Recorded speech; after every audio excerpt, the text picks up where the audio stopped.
Okay. All right, let's get started on today's lecture. Today we're going to talking about the communication systems. And I think we are all familiar with the communications, and we are communicating with others all the time. And there are many communication systems around us in our daily life.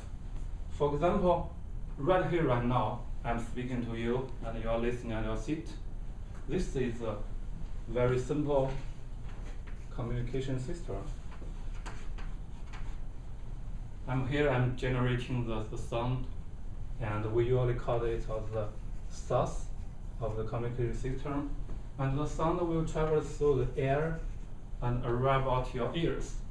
And you are receiving the signal, and we usually call it the destination of the communication system. And the medium here, the signal travels through, we usually call this part as the channel. And these three components are the basic ones of communication system. Every communication system has these three basic components. And we can take another example. Say Alice here is on the phone. It's a classic phone, it's not a cell phone, with Bob. And Alice is talking, Bob is listening here. And anyone can point us at the three basic components of this communication system. Anyone have any idea?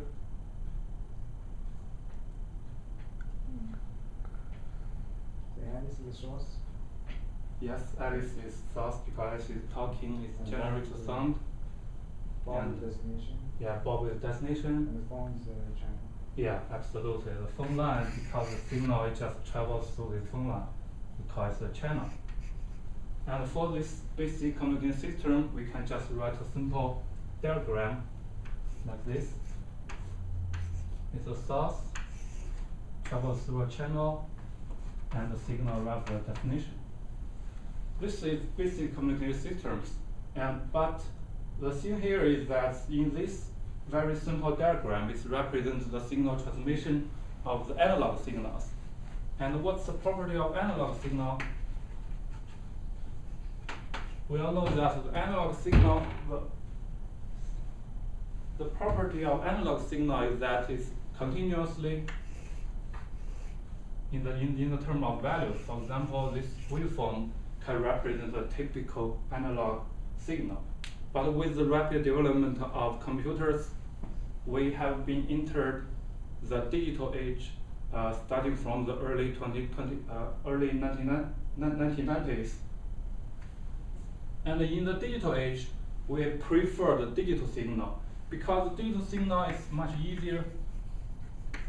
It's much easier to process, and it's also much easier to store. And a typical digital signal would be like this. We like to represent it as the rectangular because the digital signal is discrete in the term of values. And back to our communication systems. Today our focus here is actually the digital communication system. This is much more common. It's the mainstream of today's communication systems.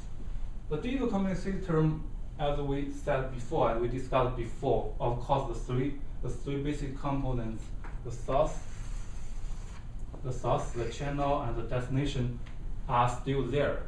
But we have some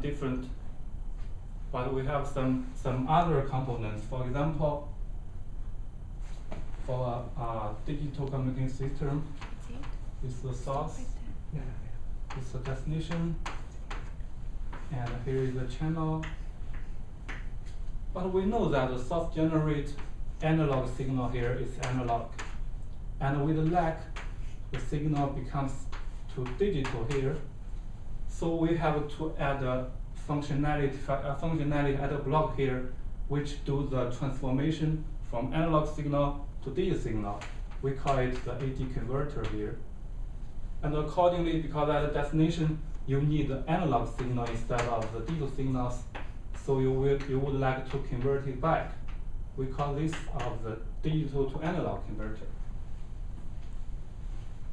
And these two components is just to converting between the analog signal and the digital signal. And instead of these two components, we need the other two key parts here. It's the part 1, which is the coding part. And there is another part we call it modulation part.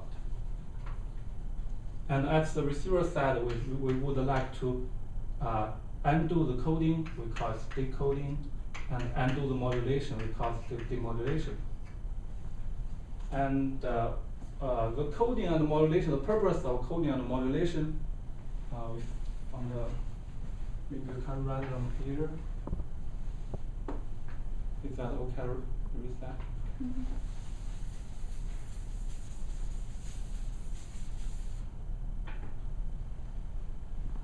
And for the codings,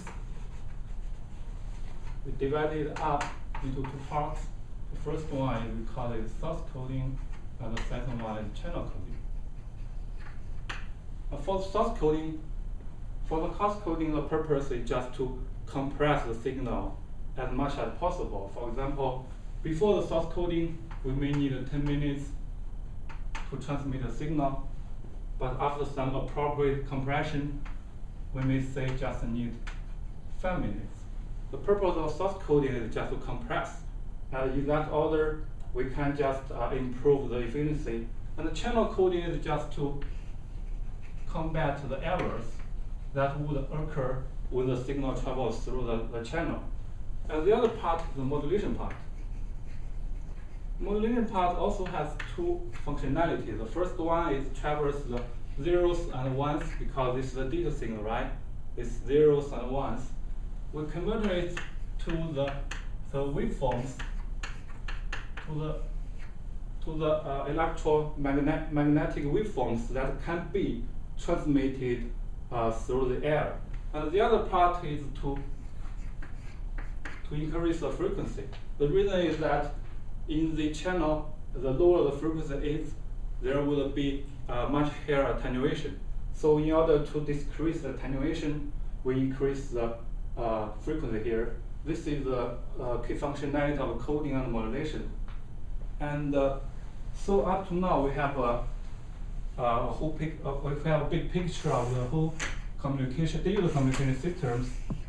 And in the following lectures, we will dive in details of the AD converter, coding and modulation part step by step. Okay, is there any question, problem of this digital communication system? Okay, that's great. That's all for it. And